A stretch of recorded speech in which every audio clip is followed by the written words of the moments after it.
So here's the thing.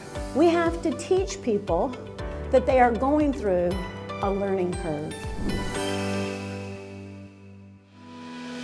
I'm Nicole Greer. I'm here to talk about vibrant change management. Remember my lifeline that we're traveling? Say yes. Okay. Now, here's my suggestion in the employee life cycle, in the job placement ad, in the onboarding process. The day they start, put a lifeline on their wall with a learning curve diagram.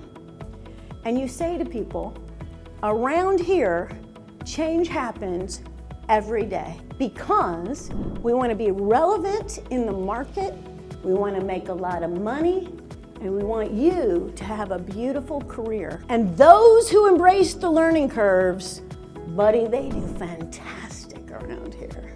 Now, I don't know what you're saying in onboarding, but I invite you to say all that. So here's the deal with the learning curve. What happens is people are traveling along, and all of a sudden we say to them, I've got this new thing I need you to do. And are they going to be affected by their amygdala? Everybody say yes. Yes. They're like, oh, okay, but you're talking them through it. And you say, when you go through a learning curve, I know, your supervisor knows, your manager knows that at first you're going to go down off the lifeline, and we call that going against the grain. Everybody write down gag.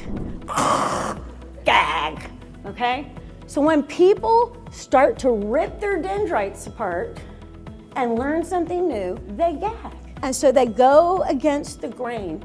But here's the thing, we have to reassure them that's what happens to everybody. Everybody gags on new stuff because you're what? Ripping your dendrites apart and rewiring them in a brand new way. So there's a period of time where you don't do well. But don't worry, we know we're putting you through a learning curve. Everybody write down security, approval, and control. Everybody write down. The reason why people don't like to gag or go against the grain is because they have this little thing inside of them. Now, if I cut each one of you open and looked inside, I'd find a stomach and some lungs and a heart and some other stuff. I wouldn't be able to locate this thing, but buddy, it's in you, and it's called ego. Now, the ego is addicted. Everybody write down addicted. I'm using that very strong language on purpose. To security, approval, and control. Did y'all catch that?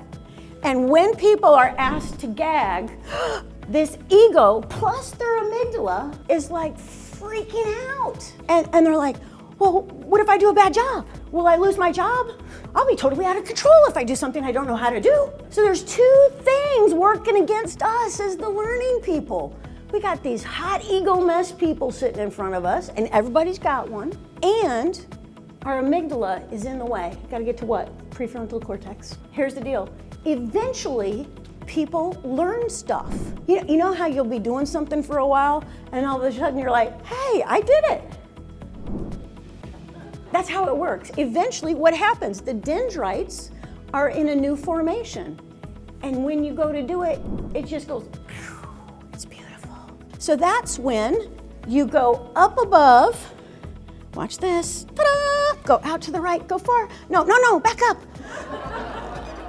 Out this way. Yes. Okay. All right. That was a false alarm right there. Okay, he can fix that. Okay, and so here's the thing. When people learn a new skill, do they operate at a higher level? And that's what happens. So now, what if we did that learning curve over again and over again and over again and over again? It starts to look like a heartbeat. Could you see that in your imagination?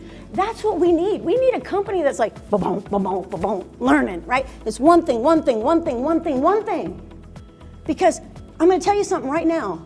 Remember that thing about we got one life? This is not your practice life? Here's the other thing. If all the people in your company got raptured out of here this afternoon, would anything get done at your business? Say no. I don't care how much technology you got. I don't care how much stuff you got to sell.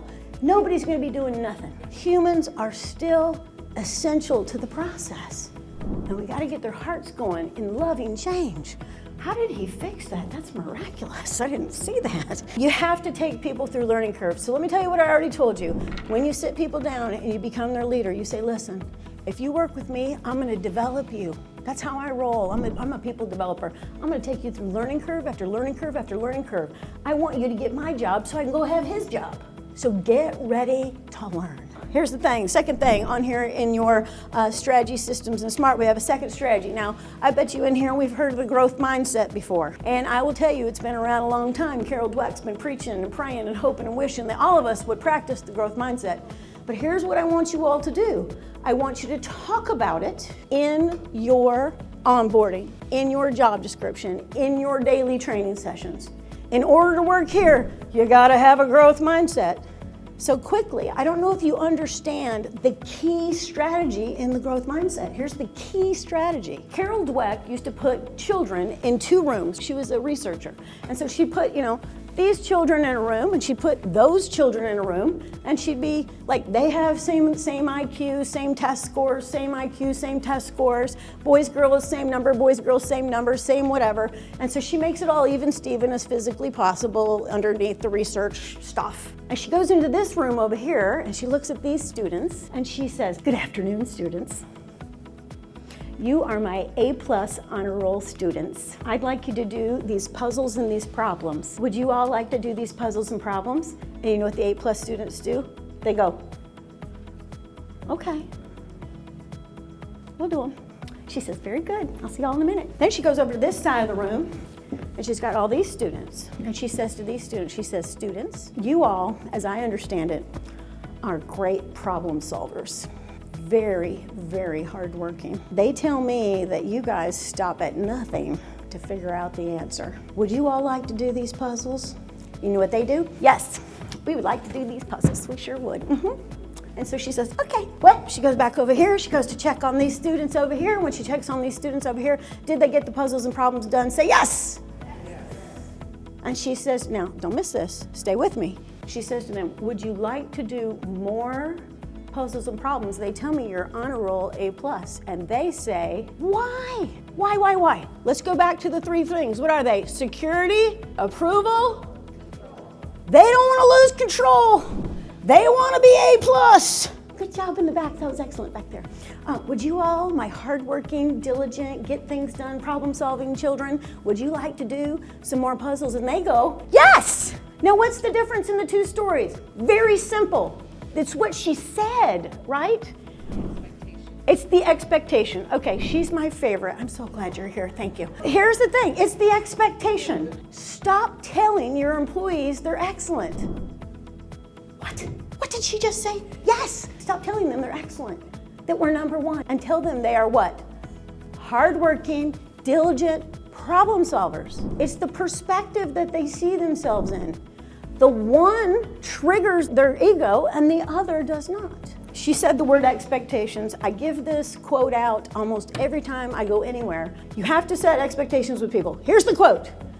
Uncommunicated expectations are a premeditated opportunity to be disappointed. So that's why you got to say up front, this is big change place. You're gonna work here, you better love change, because that's how we roll. We go through learning curves left and right. We're hardworking, we're problem solvers, and we're diligent. So you can see right here the growth mindset and the fixed mindset. Third strategy on here